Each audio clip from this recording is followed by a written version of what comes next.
Welcome, everyone. The opening verses of any surah in the Qur'an are just incredibly powerful. They really set the tone for everything that comes after. So today, we're going to dive deep into the first 5 verses of Surah Al-Baqarah, and we'll be guided by the exegesis of the esteemed Qur'anic exegete Sayyid Mahdi al-Husseini al-Shirazi. All right, so here's our game plan for this exploration. We'll kick things off with an introduction to the surah itself. Then we'll get into this incredible declaration of the Qur'an as the book of no doubt. After that, we'll look at who this guidance is really for by breaking down the 6 key attributes of the pious.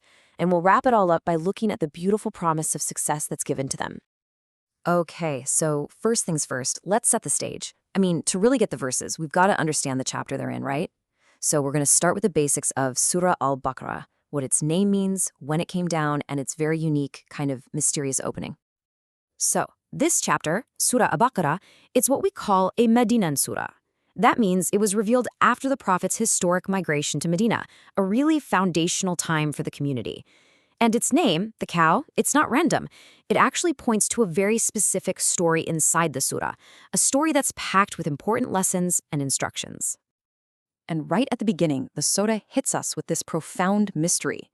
We see 3 separate, disjointed letters, Aleph, Lam, Mim. Now, this isn't the only place you'll see this in the Qur'an. It's a special feature in several chapters, and for centuries, scholars have deeply reflected on what these letters could possibly mean. So, the big question is, what are we to make of these letters?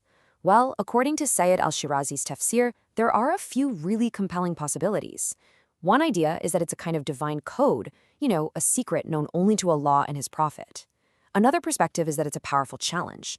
It's like saying, look, the Qur'an is made from these very same letters that you all use, yet you can never produce anything like it.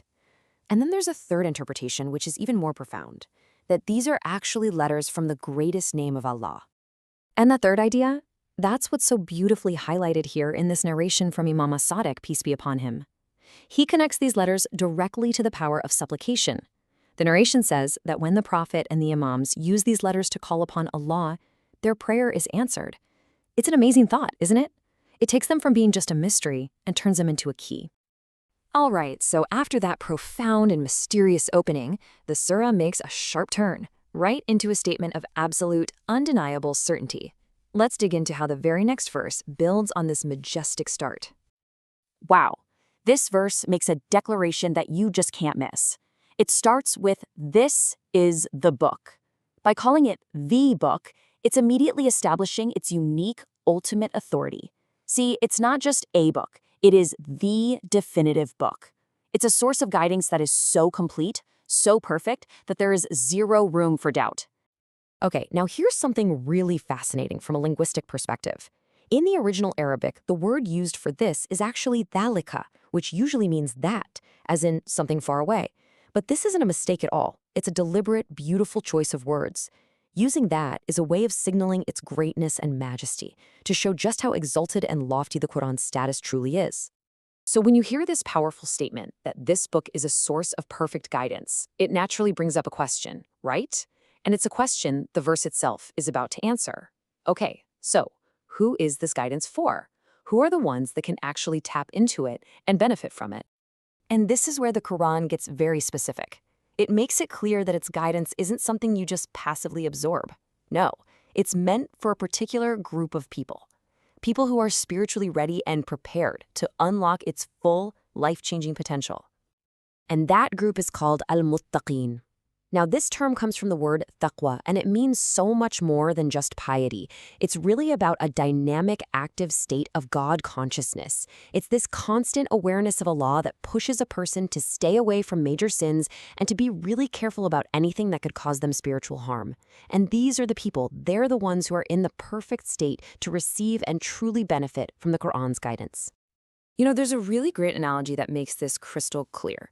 Think about it like this. The Qur'an is like a doctor's prescription. That prescription holds the cure. It has the potential to heal anyone. But who actually gets better? It's only the patient who actually takes the medicine and follows the doctor's orders, right? It's the exact same idea here. The Qur'an's guidance is available to everyone, but its healing power is only felt by the muttaqeen, the ones who actively take it and apply it to their life. Okay, so that naturally leads to the next question. What does it mean to be one of the muttaqin? What do these God-conscious people actually look like in practice? Well, the Quran doesn't leave us guessing. The verses that follow lay out a super clear, detailed profile for us. The Quran gives us six foundational attributes. And these aren't just, helpful suggestions. They are the absolute pillars that define the character of the muttaqin, and we find them right there in verses 3 and 4. All right, let's just quickly run through these 6 qualities. It starts with belief in the unseen. That's the foundation. Then it moves into action, establishing prayer and spending from what Allah has given them. Next, it's about belief in the whole chain of guidance, what was revealed to Prophet Muhammad, peace be upon him, and what was revealed before him. And the final piece, the real cornerstone, is having total certainty in the hereafter. So that first attribute, belief in al-ghaib, or the unseen, is really the bedrock of everything else. We're talking about realities that we can't see or touch, but that our hearts and our minds can understand through divine proofs. So this isn't about blind faith. It's a much deeper kind of perception. It covers everything from the oneness of Allah and prophethood to the future rise of Imam Mahdi, and of course the absolute reality of the resurrection, paradise, and hellfire. Next up, number 2. And this is so important. The verse says they don't just pray, they establish the prayer. And believe me, there's a huge difference. Just praying could mean you're just going through the motions. But to establish it, that means you're building it into the very fabric of your life, consistently, making sure all its conditions are met. You're perfecting your bowing and prostration, you're watching the times, and you're protecting it from anything that could make it flawed. Attribute number 3 is about spending from what Allah has provided them. And the key here is that the word for provision, rizq, is so much broader than just money. It's not just about your wealth, it's your knowledge, your good health, your physical and mental abilities. All of it is rizq from Allah. And the muttaqin, they spend generously from all of these things. All right, the 4th and 5th attributes really go hand in hand. They're all about believing in the continuous stream of divine guidance. So they believe in what was revealed to our Prophet Muhammad, peace and blessings be upon him, which is the Quran. But they also believe in what was revealed before him, things like the Torah, the Gospel, the Psalms. It's seeing it all as one single unfolding message from one source. And finally, the 6th attribute, having certainty in the hereafter. Now, you might be thinking, hang on, wasn't the hereafter part of the unseen from the first attribute? And you're absolutely right, it is. The commentary explains that this is a powerful literary device called mentioning the specific after the general. It's pulled out and mentioned on its own to show just how incredibly important it is. Because belief in the hereafter, it's not just another item on the list. It's the ultimate game changer that shapes everything else. So after laying out this incredibly detailed profile of who the pious are, the Quran brings it all home with a powerful conclusion. What happens when you cultivate these 6 attributes? What's the final result? What's the reward? And verse 5 gives us the answer in this amazing 2-part promise. First, it says, those are upon guidance from their Lord. This means they're walking in a divine light, a special insight that comes directly from Allah. It's not something they figured out on their own.